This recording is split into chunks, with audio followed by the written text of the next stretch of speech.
Lately I've been browsing, treading water that they drowning. My head on a swivel, yeah. It's only really my surroundings.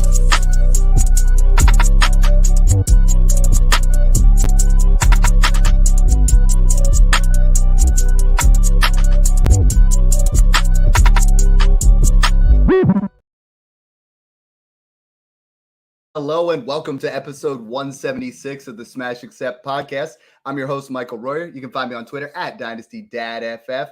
Just got back from Six Flags, great adventure, riding roller coasters, and just got me thinking, you know what? Like, our Dynasty journey is an absolute roller coaster, right? I mean, we get everything ready to go in February. We start trying to get into these drafts, and we guys set you up with, how to do year one punts, how to do rebuilds, how to do all those things, and then we get into March and we start talking about rookie drafts, and then April rolls around, the NFL draft, and now, guys, we're like right there, right? We are in late August. The season's right around the corner, and what we want to talk about tonight is, a lot of you guys are like, well, my roster's pretty good, but now I want to tinker here and there. I want to add this player. I want to do this. I want to do that.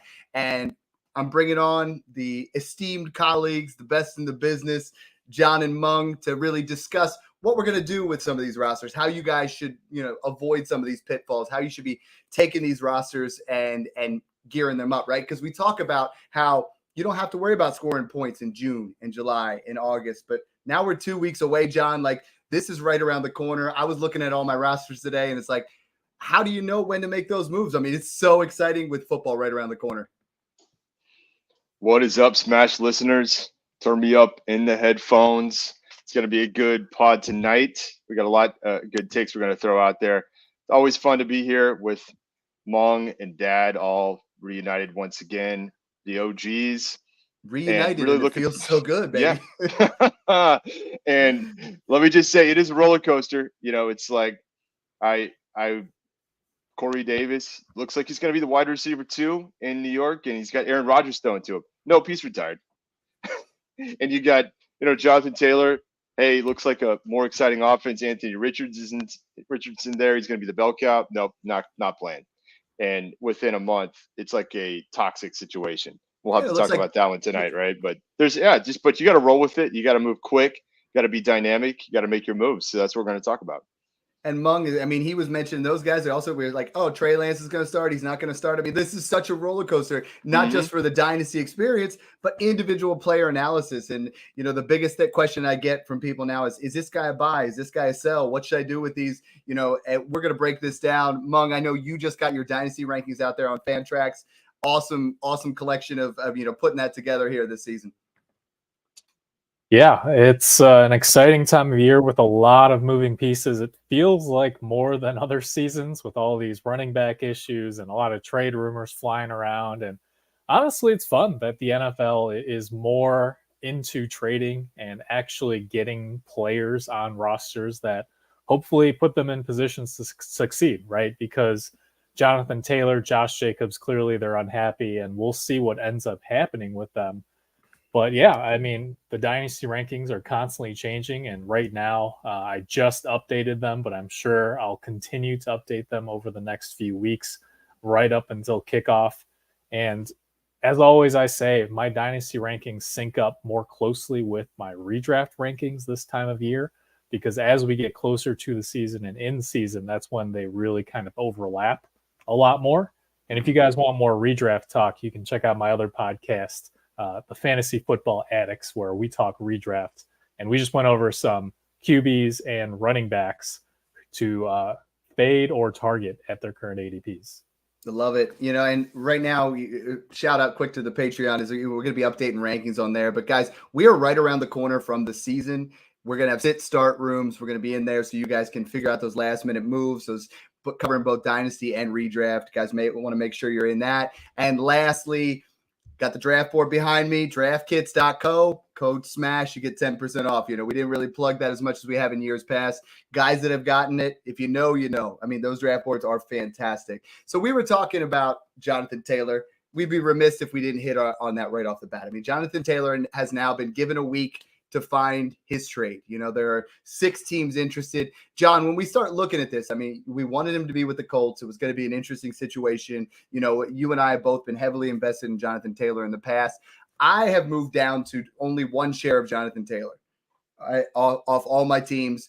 We're going to talk about some principles of how I've executed that and moved off Jonathan Taylor. But right now, where are we looking for Jonathan Taylor to go? I mean, most people are saying, hey, should I sell Jonathan Taylor? Should I buy Jonathan Taylor? And I think the answer is yes to both, right? Like some people are overreacting and they're selling him for, some pennies on the dollar. Other people are underreacting, so talk to me a little bit about your initial thought process and where we want him to go. Yeah, generally speaking, I'm still buying Jonathan Taylor. He is definitely dipped a lot. You can just look at his ADP. He's actually a bargain in redraft right now, and I'd be buying him in redraft. In Dynasty, I think I understand, trying to reduce risk and get off of that situation, but I'm still probably buying him at the right price in Dynasty. I actually think he's probably going to end up staying in Indianapolis just because it's so much to overcome. You have to first be willing to give Indianapolis, they say a first, I mean, it's probably going to get negotiated, but at least a day 2 pick. And, it's just not as sexy to be trading for running backs right now. Then you also got to pay the guy, and he's going to want to get paid like one of the best running backs in the league right now. So, it could be really exciting. I mean, of course, everyone's going to continue to talk about Miami, but I think Miami's also kind of said, we're moving on with the guys we have right now. So, yeah, that would be like the holy grail where his stock would jump. But, I mean, the second this all gets settled, and I think it will in the next couple of weeks, and we're back to him being the bell cow in Indianapolis with Richardson, or he lands somewhere else. Clearly, both situations are good, I think. I think that he's either going to get his in Indianapolis, or someone is willing to pay for the guy, then they're going to use him. So I actually think he's worth. I don't know, Dad. What do you think? Would you pay for him? Maybe even more on the conservative side. What are you paying for Jonathan Taylor? Right now, I mean, I just did my redraft rankings and I have him at RB13. I know that's just crazy. If I'm in redraft, I'm willing to take guys below him talent-wise for that security, because the way that, Colts ownership is looking at this, like they're trading him, or, we'll see what ends up happening. Right now, I was looking on Sleeper. I saw Jonathan Taylor straight up for Saquon Barkley. I saw T. Higgins for Jonathan Taylor and a second. There's Jonathan Taylor for Devonta Smith and Dalvin Cook. Jonathan Taylor, like the value is not what it used to be. Jonathan Taylor for a random 24 first and Jaden Reed. Taylor for, looks like Zay Flowers and a 24 first for Jonathan Taylor and a 26 second.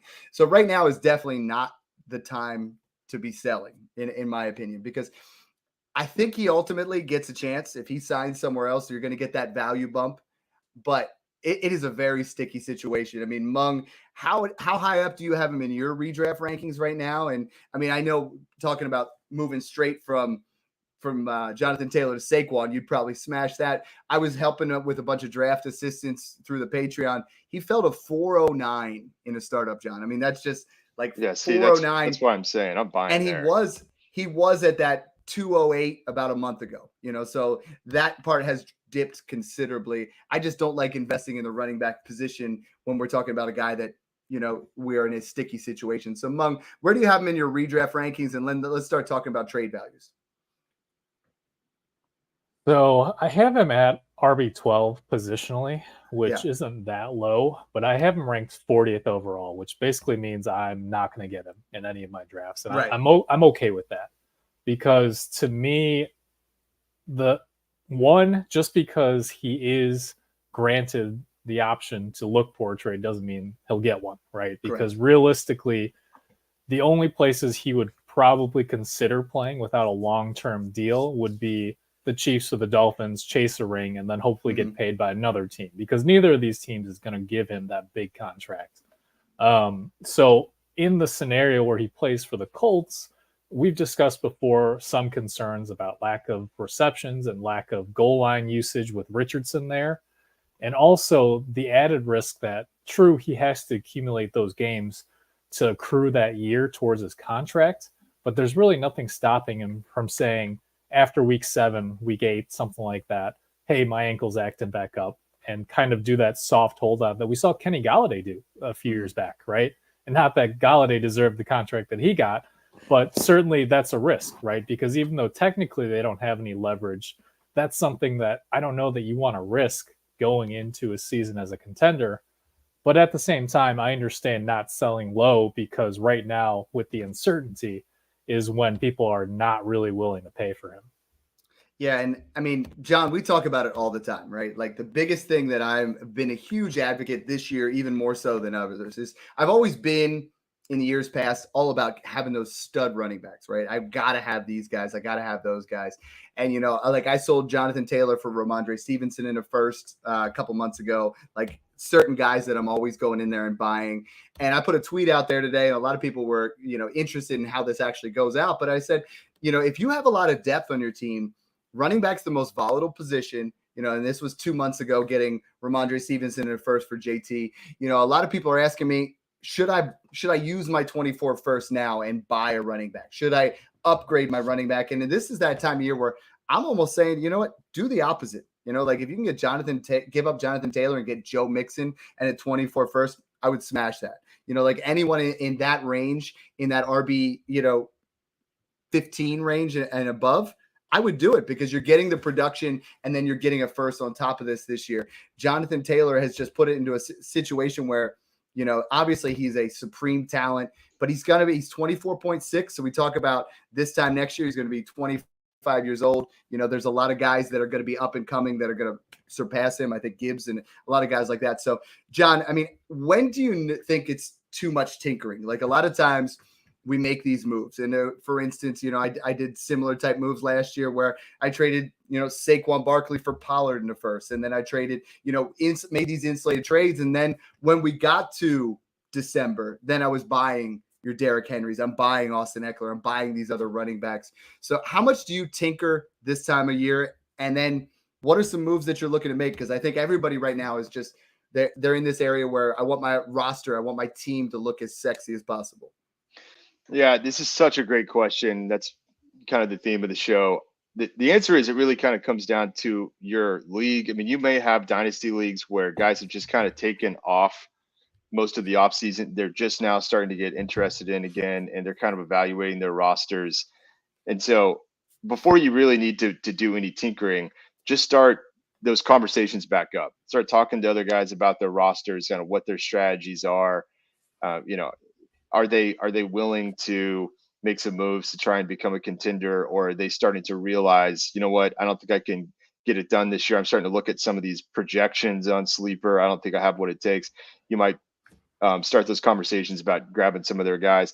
That's really the first piece of guidance, is really just know your league and know your league mates. Who is willing to make these moves?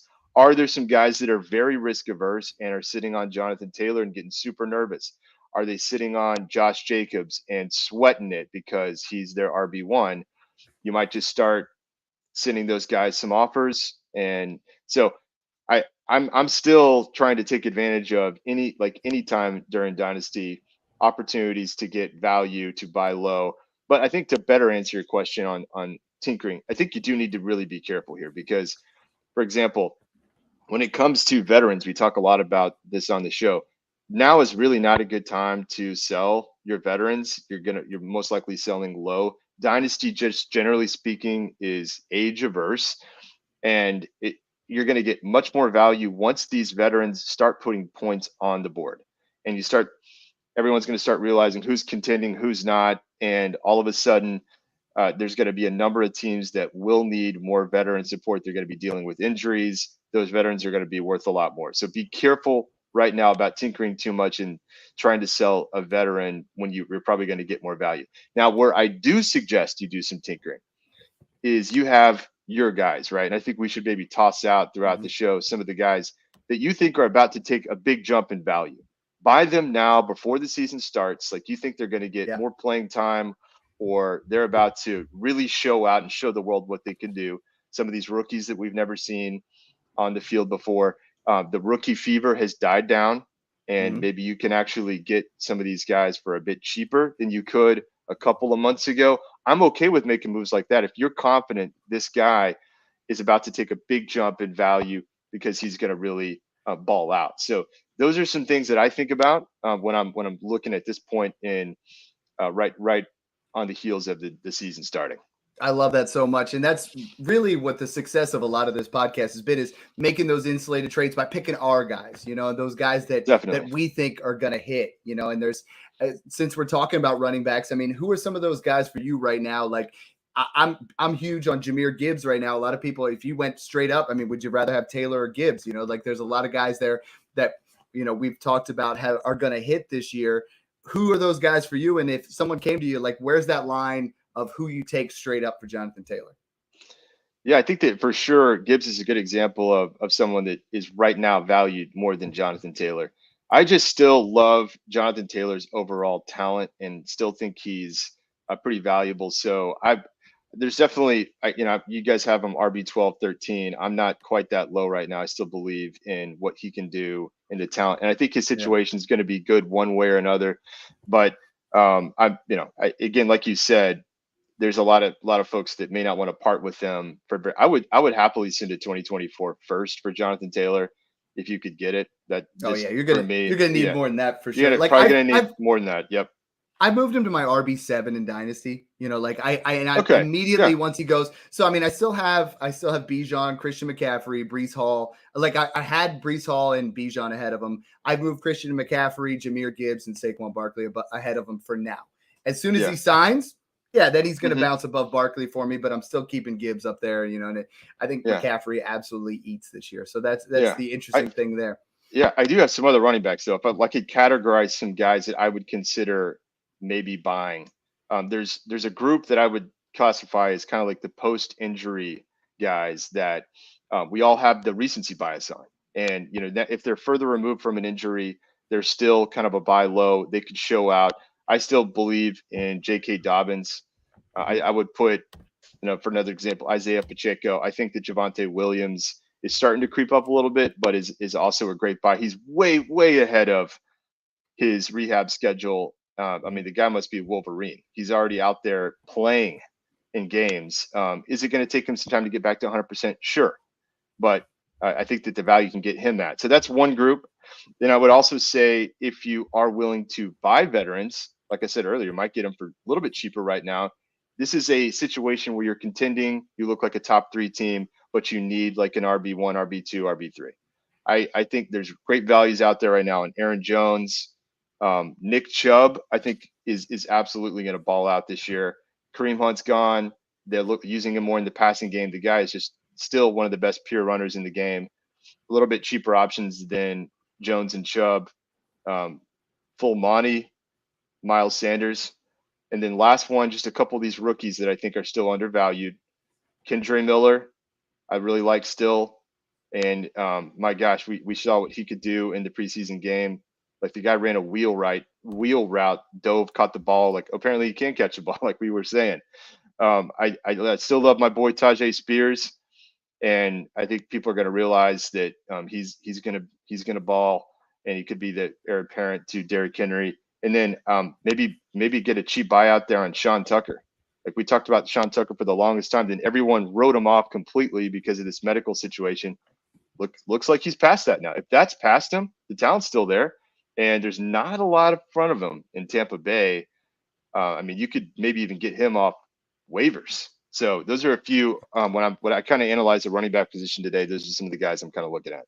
Yeah, I like that a lot. Mung, when we get closer to the start of the season, that's why I started putting my redraft rankings out there. I mean, the running back position outside of Jahmyr Gibbs, Bijan Robinson, maybe even Saquon, Breece Hall, it's not that different when you look at what the guys are valued at in Dynasty versus redraft. Like some of these guys, we're buying them all for those shorter windows. A lot of these guys for 2017 are getting up there in age, even the running backs from 2020 as they go into their next contract. So talk to me a little bit about how you go about looking at that, because we talked about tinkering on your rosters, what you're doing with those running backs. Are you going out there and you're buying, you're selling, and just how close is it? Yeah, I would go after some guys who are either ascending or undervalued because of injuries or uncertainty right now. So guys who I like, Dameon Pierce, they showed that they're willing to use him as a true 3-down guy with Singletary in a change of pace role. And I think people are still a little bit nervous about him. So given what we've seen in the preseason, I wasn't super high on him until now.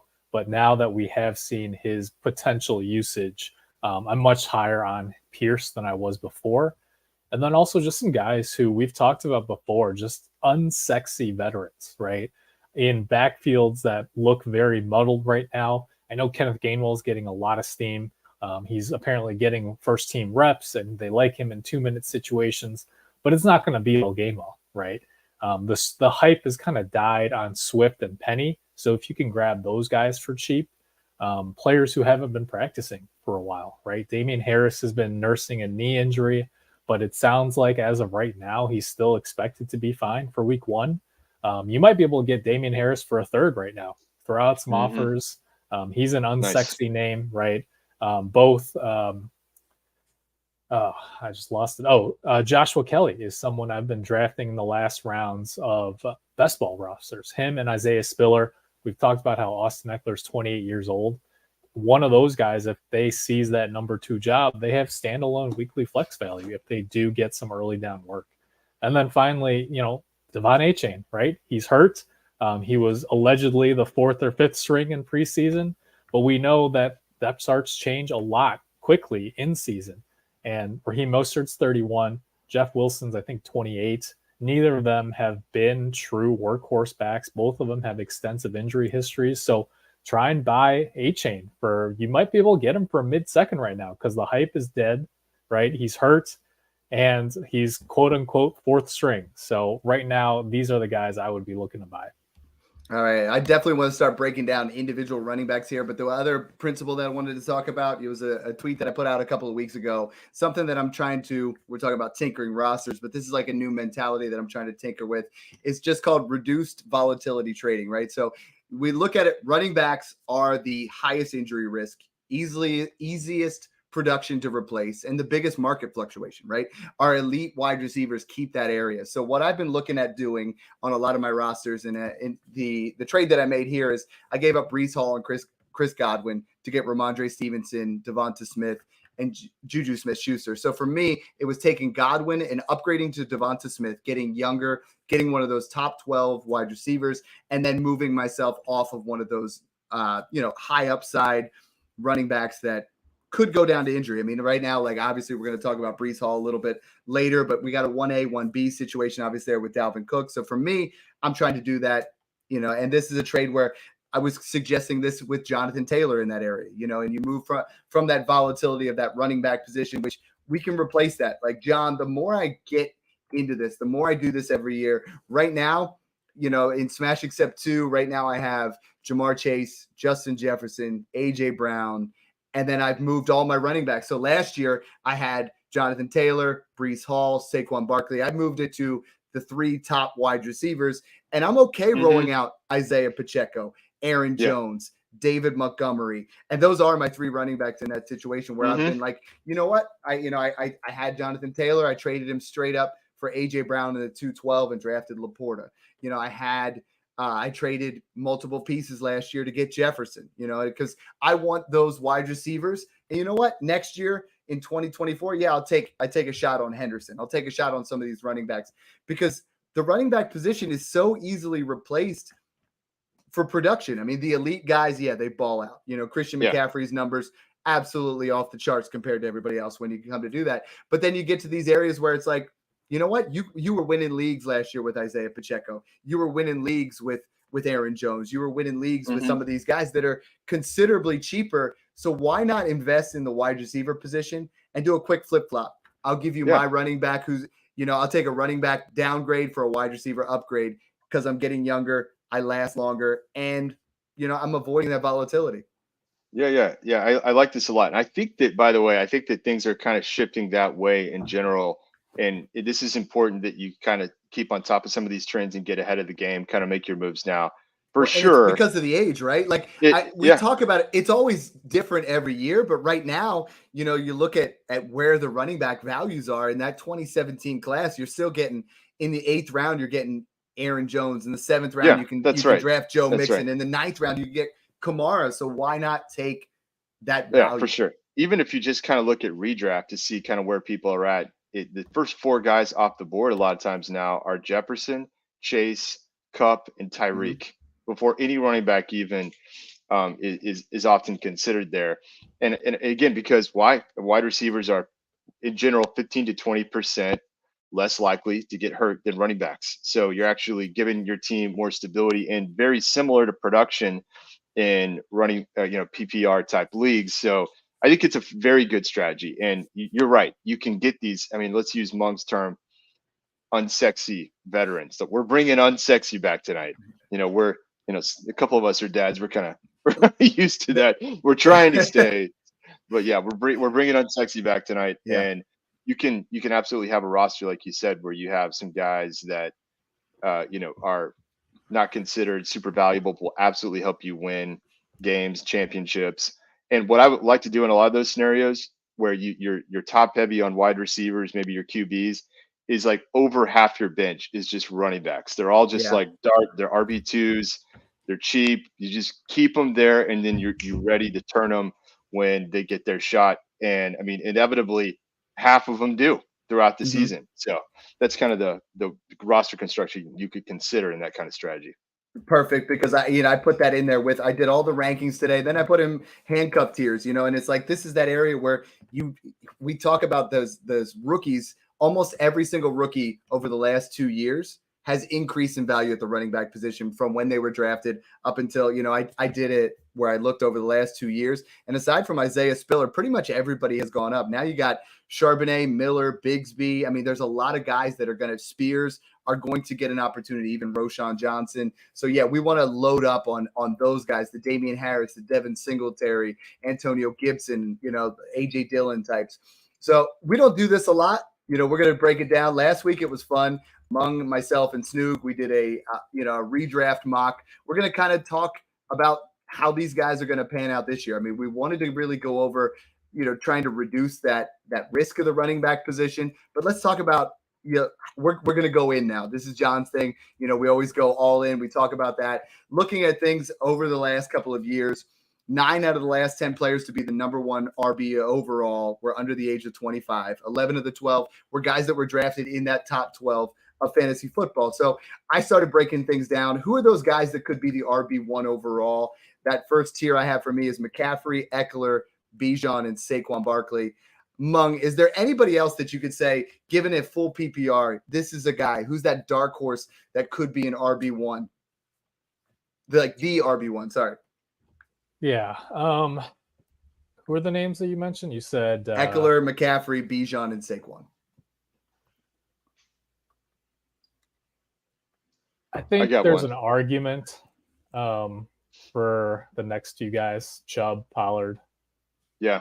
I was going to say think Chubb. Gibbs is quite there, but I think Chubb and Pollard, there's a potential there. Yeah. And I mean, still Taylor, right? Because his range of outcomes is so big that it's not crazy that Jonathan Taylor, after all this, well, he's done it before too. Gets pissed, right, in a contract year and just says, "All right, fine, I won't get paid, but I'm going to show you why I deserve to be paid." But obviously, I think the odds of that are lower, but it's there. But really, you're talking about 6 running backs, right?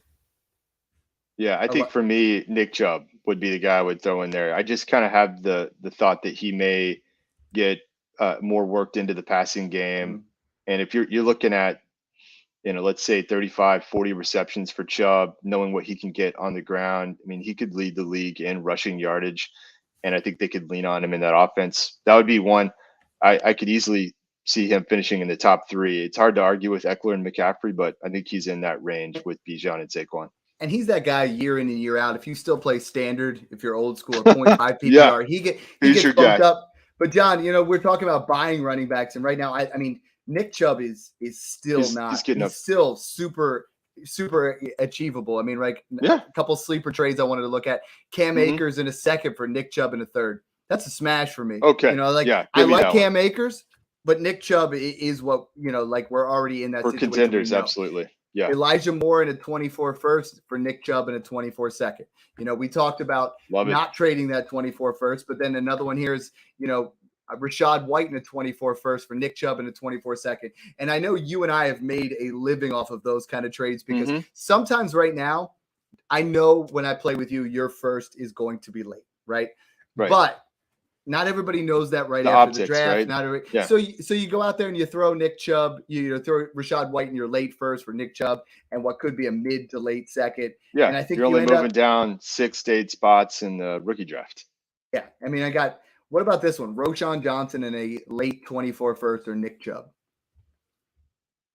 Yeah, for a contender top 3 team, I think you'd be happy with that move. And this is another one here, and I want to get Mung's take on this too.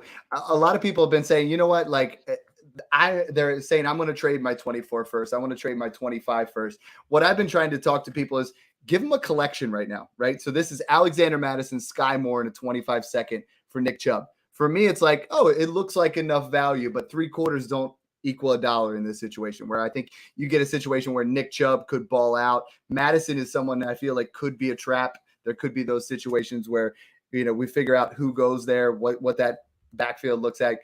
Mung, is that a situation where you'd take Nick Chubb, or would you take Mattison, Sky Moore in a 25 second? No, I think that's Chubb pretty easily, especially if you're contending there. Full Chubb, baby. Full Chubb. Full on Chubb. So, then we have the guys that have an RB. Derrick Henry, John. I mean, I have him as my RB5. I had him in that same area as Chubb because it's like, man, he just keeps getting cheaper. In Dynasty, I'm going to pull up some trades. But when you talk about redraft, I mean, Derrick Henry is an absolute value. When he's on the football field, are you worried about this season? Yeah, every single year we keep talking about how, this might be it. He might slow down a little bit. But when he's on the field, he is elite when he's talking about top 3 type running back. Yeah, I still have a lot of shares because, a lot of my teams are win now contenders, and he keeps getting cheaper and cheaper. And people keep, he's almost like the Travis Kelce of running backs. We keep kind of writing him off because of his age and just the workloads that he's had. But he's remarkably healthy. And he, again, the past couple seasons, he's been getting worked into the passing game too. And, again, the offense does scare me a little bit, but that does also help him. Like we talked about on the show, that getting Nuke Hopkins in that offense could help Derrick Henry a little bit. Hopefully they'll get Treylon Burks back. Hopefully they can get their passing game going. You got Chig in there too. The defenses aren't going to be able to completely stack the box against him. And inside the 5, everybody knows Derrick Henry's getting the ball, but he's still, if you look at the stats, one of the best at converting. So I think after those guys that we just talked about, Derrick Henry, again, unsexy vet that can absolutely put points on the board and help you win a lot of games. So I'm seeing a lot of Derrick Henry trades, and I wanted to talk about two principles here. Is one, John, people are saying, hey, should I trade a 24 first for Derrick Henry? My answer resoundingly is no. But the trade that I'm seeing a lot is I'll give him my 25 first, right? People are starting to look at that. I look at it as a situation where I have 2 years to get that pick back, and I can get the volume from Derrick Henry. I think Derrick Henry is absolutely worth a 25 first, but I'm not really interested in trading my 24 first. Yeah, I tend to agree with that. What I've been doing is just kind of be willing to pay a little bit more than market value. And again, market value, I believe, is too low. So for me, there's still value to be had in Derrick Henry. 25 first, I would absolutely do that for contending rosters. You're right. You have plenty of time to get that thing back. I've done that before. A couple of seconds for sure I would consider. Or one thing that you could consider is what you just described, which is, your first is going to be bottom 3, and you package it with another running back, right? And you're getting a second back in return. So it's at least a little bit insulated. And if you think this guy you're trading with is kind of on the early side, mid, that's a sneaky one, because you see a 2 versus a 1, and you can kind of take advantage of that situation too. So look at those kind of pick swaps in the deals as well.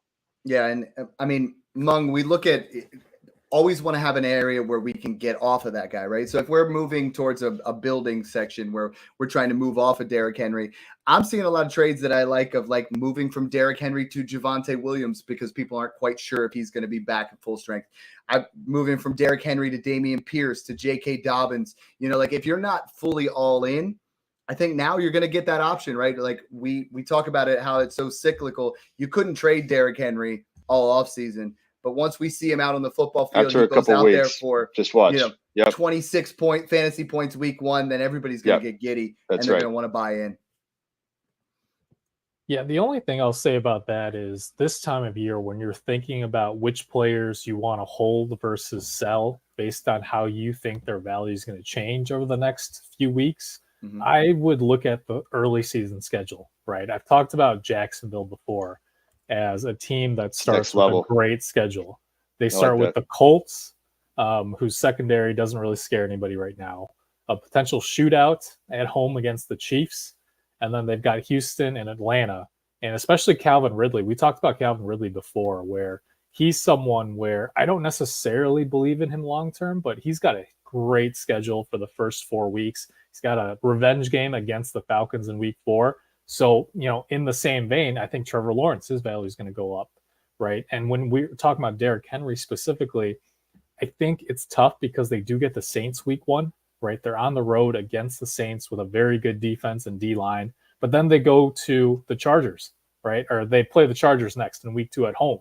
And the Chargers run defense really struggled last year, maybe a little bit improved this offseason. But I think if you're looking to rebuild and you're not getting those offers for Henry right now, after week 1's not the time to panic and sell. I would, hope for a big game against the Chargers and then try and sell. So you want to kind of pinpoint times in the season where their value is going to go up and down every single week. I like that a lot. It's definitely some plus type material there. I like that. Next level. Joe Mixon's my next guy on there. Very similar in that area as Derrick Henry. I think Joe Mixon in Dynasty is someone that you can get on the cheap. The next couple guys I want to talk about is Jahmyr Gibbs has almost gotten to a point, John, where you can't buy him, right? Like you missed out on the rookie draft. We're kind of into that area. And, he is legit. Like we're looking at a guy here. We've been talking about it. We covered the 23 first since February. This was a guy you and I loved. Now he's almost impossible to buy. Yeah, I almost want to describe it as a buy high, but I can't advise the listeners right now to try to go out and buy Gibbs because, the market is pretty tough. I mean, even in some of the rookie drafts, he started going ahead of these QBs in Superflex rookie drafts. He was really trending up, and we've seen what he can do now at practice in games. But I mean, what I would consider there with Gibbs is if he kind of starts out of the gate slow, and let's say, for example, that Montgomery is getting kind of all the red zone stuff in week 1, week 2. They may, for all we know, they may be kind of easing him into the lineup and introducing him to more of the playbook. Try to trade if you see that opportunity open up where you could buy him a little bit cheaper. Maybe Gibbs is on a contending team and they start to get a little bit impatient because Montgomery's getting a big portion of the workload, which, by the way, I think will happen to some degree. But if I can get Gibbs in any way right now, Dad, I'm definitely trying to buy. I love Gibbs. The only guy I really love more in the entire world of running backs right now, of course, is Bijan. Yeah, I'm with you there completely. I mean, I think the minute Jonathan Taylor gets traded, I'm gonna go out there and shop, try to get Gibbs. Like straight up for Jonathan Taylor, maybe get a little bit of plus. I see a lot of trades here, like Drake London in its second. I think I would lean Gibbs in that one. A couple other ones, even Flowers in a late first. I think Jahmyr Gibbs is going to be that guy. And I think by the time the season's over, he is clearly a top 3 running back. Yes. McCaffrey's going to age out. It's going to be Hall, Gibbs, and Bijan Robinson. I've already got him there. Yeah. Yeah. You moved him up to 3 already. I guess that I'll say it like this. If I'm not contending and I'm looking at running back rankings, then I would put him right there. And that's my biggest thing that I'm really trying to get out is aside from Hall, Gibbs, and Bijan, for me, I'm treating every single other running back like it's short term, like every single guy. You look at where their age gap is or what they have. I mean, we were going to be willing to have Etienne in there or Walker in there, but they both got competition into that situation. Tony Pollard and Ramondre Stevenson, Stevenson just got a little bit of competition there with Zeke. Pollard's a guy that's going to be, 26 turning 27. So it's like the position, like I said, we're trying to insulate as much as possible. The guy I want to talk about, we talked about Jonathan Taylor. Mung, I want to get your opinion on Breece Hall because obviously all offseason I've been pounding the drum saying buy Breece Hall because I do think he's the second most talented running back, maybe third if we count McCaffrey. But like when it comes to dynasty, he's been my RB2. I still have him there. How do you see 2023 shaking out? Because everybody's like, I want to go out there and buy Dalvin Cook. I want to buy Breece Hall. What should you do? Is it going to be a 1A, 1B? I mean, how do you see this shaking out? Because everyone that's worried, and I think it's created a little bit of a buy low window for Breece Hall. Yeah, I still like Hall. You just have to understand that if you're contending, he's probably going to be an inconsistent, I'd say, flex option for the first 6 to 8 weeks, right? It sounds like they're definitely looking to ease him back in. They obviously signed Cook for a reason, even over all their other backups who did somewhat well last season, right? Mm-hmm. Abanaconda's hurt right now, but he still factors in at some point.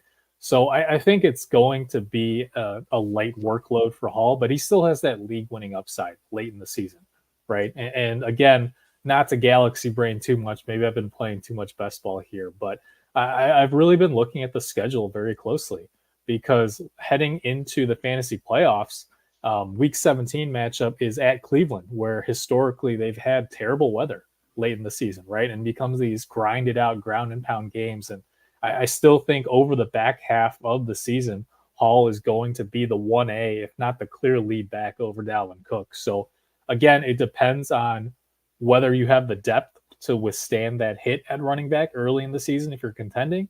And if you're rebuilding, I think he's a great target. Yeah, and punts, like we talked about, he's the ideal guy to go after. But I still think he's going to be the 1A in there. But, I mean, here's the answer to that. If you're contending and you have Breece Hall, go buy James Conner for a second. We've been saying it on the podcast for years. James Conner. Buy yourself some time, yeah. But, John, we talk about Breece Hall is the talent, right? Talent wins out. Yes. Dalvin Cook was not himself last year. We're like worried that Dalvin Cook is there now. We wanted him to go to Miami, but we're worried he's with the Jets.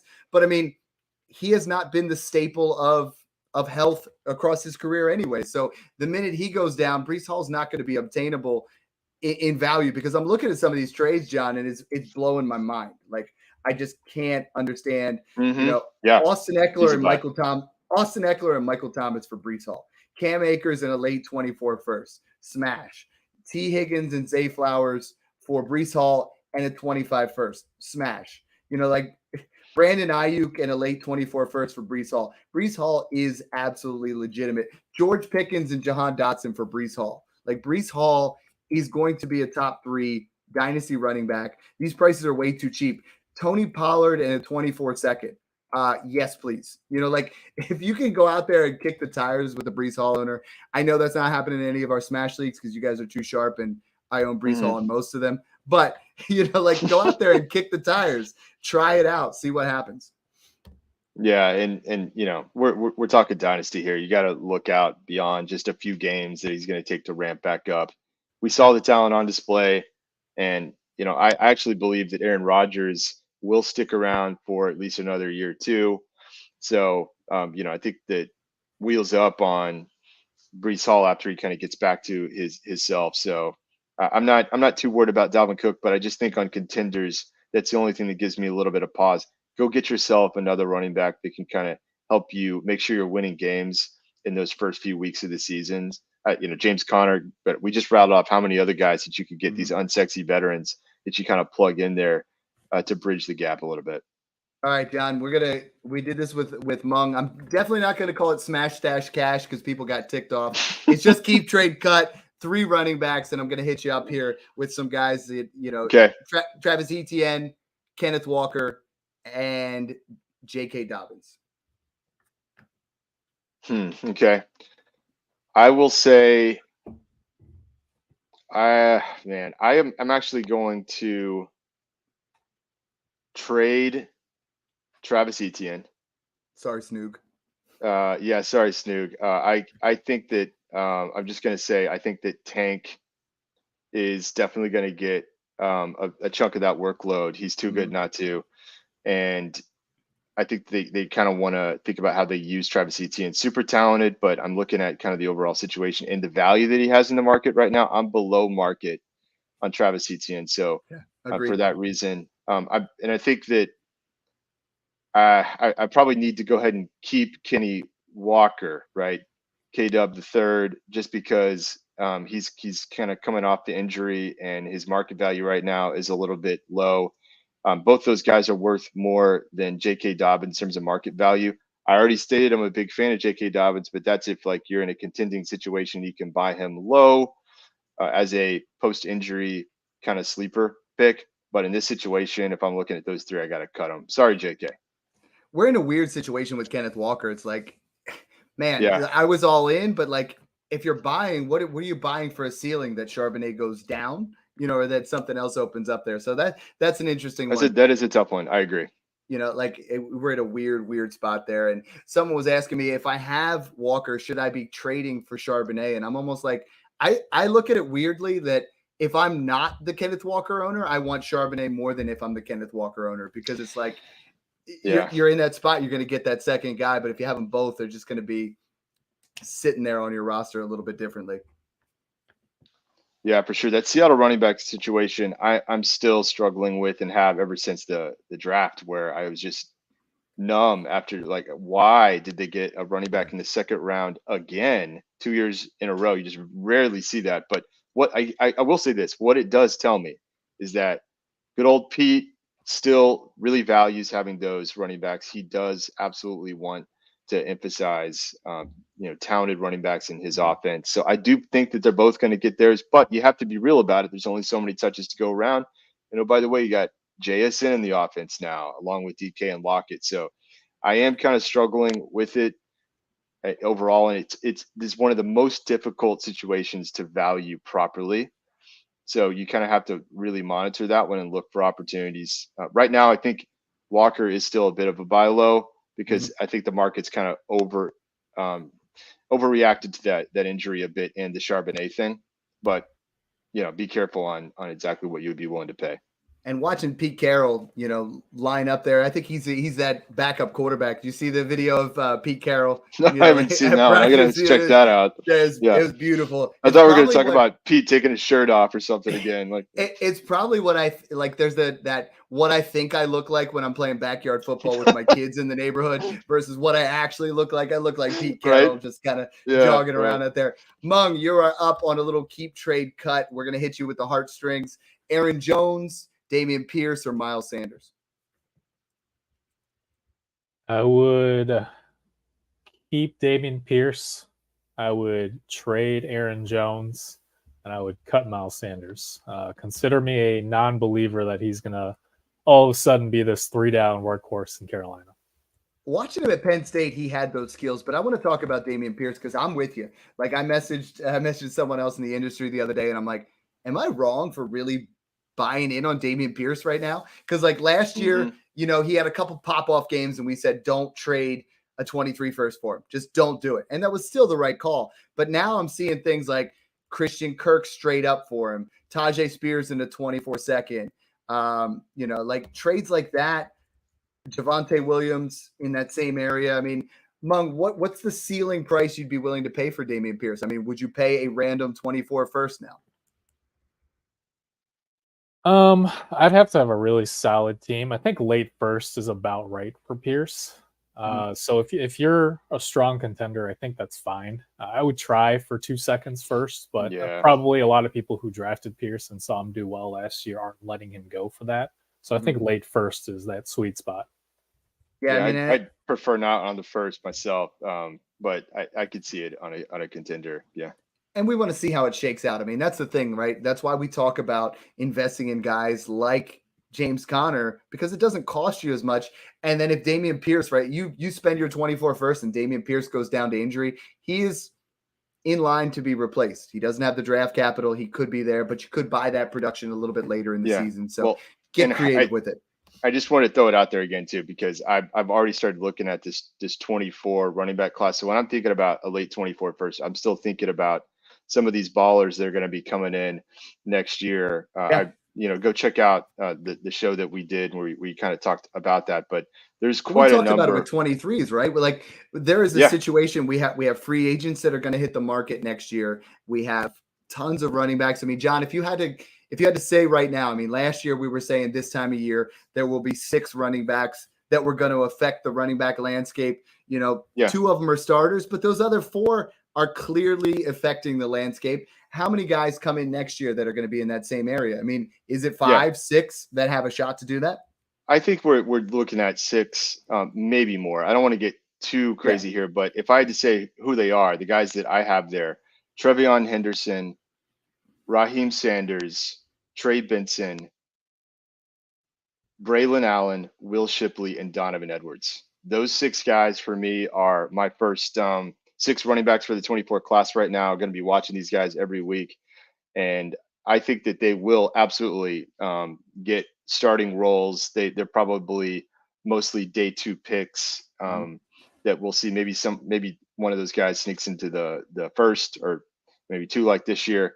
So that's kind of that's what I mean. It's like I'm hesitant to send a late 24 first for Pierce that might get me another younger incoming running back like a Donovan Edwards or a Braylon Allen, which kind of those guys are right now going kind of projected to go in that range, the late first at this stage. Very good. Let's talk real quick here. I think, John, you are up. We're going to go Rachaad White, Alvin Kamara, or Cam Akers. Okay. I am probably going to trade Rachaad White because I think that when I look at his talent level, I think that it's not quite at where the market values him. I think it's because of his situation more so than his talent. Don't get me wrong, the kid's okay, but a lot of these other guys, I think Cam Akers is definitely more talented. So I would trade and take advantage of the market perception on Rachaad White, and I'm probably going to keep Cam Akers, which means I am cutting Alvin Kamara. But man, that's a tough one, right? Because we might actually see Alvin Kamara surprise and put up some points once he gets back from suspension. I mean, it's a tough one for me because Kamara right now is still kind of a buy low, especially for contenders. But in this situation with those 3 guys, and I'm looking at the overall market values for each one, I'm probably going to have to cut old AK. Yeah, and I know we've both been really high on Kamara, and I've seen some trades where, you know, Alvin Kamara or Rashad Bateman, Mung, you know, like Alvin Kamara or Ryan Tannehill in a late 25 second, you know, potentially. David Montgomery or Alvin Kamara. I mean, you know, we know his age, but these seem like really, really cheap values to get a guy who looks like, you know, still has RB1 potential, Mung. Yeah, and we talked about him on the redraft episode that we did last week, where we just think that Derek Carr is going to pepper him with targets, right? So even if you think he's lost a step, they're going to use Jamal Williams between the tackles near the goal line, whatever it might be. I think that receiving volume is going to be there, which is why I'm still in on Kamara this year. I like it. Now you're 3. We're going Alexander Mattison, James Cook, and DeAndre Swift. 3 guys that are as controversial as cilantro. You know, like this is, you either love them or you don't. Yeah, I would keep Madison because I don't think anyone's really paying for him. People were super excited when Cook left, but the hype's really died down. So I think Madison's gonna be that back end mid-range RB2, but no one's given a first for him, so I'd rather just keep him for the production. I would trade James Cook because I think a lot's being overblown about his preseason usage. And I know I just talked about the same thing with Dameon Pierce, but I still think that Damian Harris and Latavius Murray are going to factor in. Josh Allen still, even though Cook's being used on those passing downs, I'm just nervous about how many receptions and targets he'll actually see, much like the Eagles running backs. We've talked about that before. And I think you can get a first plus a second in some leagues right now for James Cook with the hype right now. So I would trade him, and I smash any first, baby. Me too. Swift, We're all lined on this one. And this is that area for me, guys, that I'm like, people say, hey, do you want this or this, right? And do you like Alexander Mattison? Do you like James Cook? Do you like DeAndre Swift? And I get to an area where I'm like, these guys are capital for me, right? Like I am using them we talked about a lot with the quarterback position where I was using Trey Lance and I was using CJ Stroud and using those guys to upgrade into another position where I'm almost looking at, you know what? Yeah, I'm going to try to move Cook. I'm going to try to move Madison, Swift, even Antonio Gibson, those kind of guys. Just they're probably not going to start for me on most of my teams, so I'm just going to use them as capital. John, I want to talk about, I'm going to make your keep trade cut a little bit more difficult here. We're going to go rookie running backs, Charbonnet, Tank Bigsby, and Tyjae Spears. Oh, man, you're going to do this to me, huh? I had to throw Spears in there. I was going to say Kendrick Miller just to make it fun, but I got to. So, you haven't been on for a while. You know what I mean? I got to I got to come at you. All right, so we got Tyjae Spears, Zach Charbonnet, and Tank Bigsby. Let's do it. Yeah. All right. I think what I'm going to have to do, I'm going to trade Charbonnet. Mm-hmm. I'm starting with the trade each time because I think that he's pretty valuable right now. By the way, he looked like an absolute beast in preseason. I can't wait to watch him in real NFL games. So I'm trading Charbonnet. Because he's been one of my guys, I'm going to have to keep Tyjae Spears, even though I recognize that right now he's just below Tank Bigsby in terms of market value. But I am a bigger believer. I think that Tyjae has a bigger ceiling than Tank Bigsby, where, Bigsby's that grinder. He's going to kind of get his, Tyjae, I think, is really a better overall receiver, better burst, better breakaway speed, better hands. So I like Tyjae. Always have. We kind of saw him hit the scene, and he was doing exactly what we said he'd be doing, like what I've been talking about all off season. We heard Waldman talking about him, where he like hurdled a guy, and it's like he didn't even miss a step. Like he was running in air, hurdling this guy on the way to the end zone. So I think that he could get outscored by Bigsby in this season, but overall, I would keep Tyjae, and I have to cuddle Tank.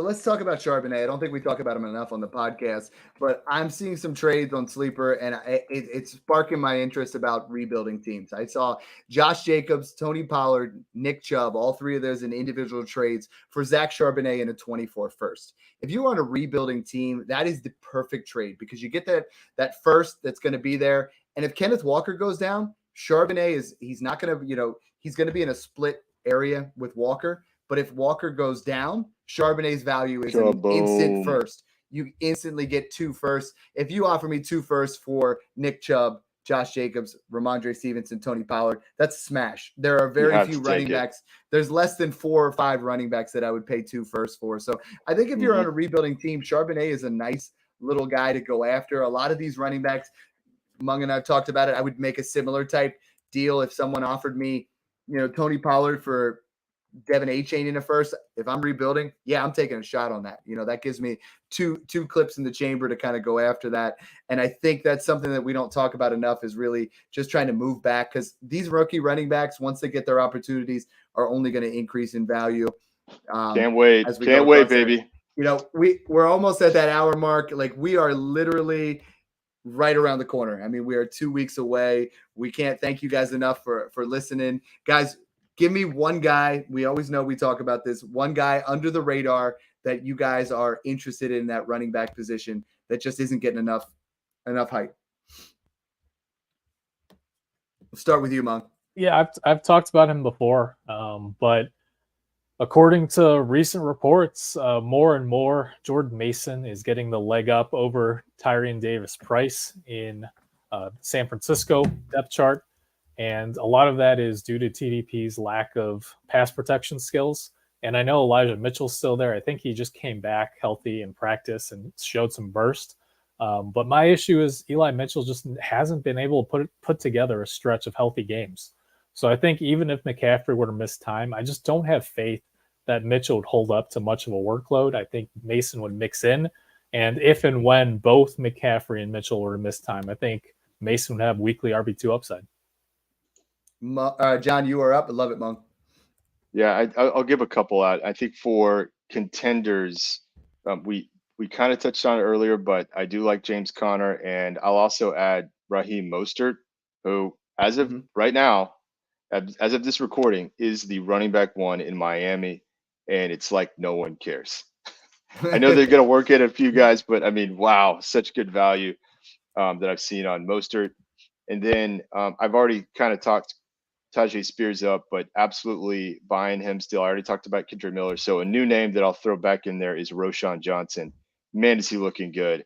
He just has a lot of the talent that you look for. He's kind of ahead of the game when it comes to pass blocking. He's probably in fact, maybe even the best. I think he's kind of already starting to pass Deontay Foreman. We do like Khalil Herbert. Khalil Herbert's the starter there right now, but I think that Roschon Johnson could actually, with a bit more talent, end up passing him at some point if he gets the chance. He is my boy, Texas Longhorns. Hook 'em. I really like Roschon Johnson as a nice buy low as well for kind of rebuild and punt type teams. And I can't believe I'm saying this, but guys that are contenders, go buy Zeke. I saw 2 of my leagues. He went for a 3rd round pick. You know, I'm pulling up sleeper catching passes out there. I mean, like, I playing get it. center. I get it. It's sexy, but this is a guy that over the years has been a rock solid RB1. If you can get him for a pair of thirds and Ramondre Stevenson goes down, I mean, there's a scenario where I could see him have 10 touchdowns this year. Like, Zeke didn't look as washed as other people did last year. He had some opportunities. I think he's still going to be a red zone guy. He's going to punch it in a little bit. So thanks again for tuning in, guys, and enjoy the process. Did I really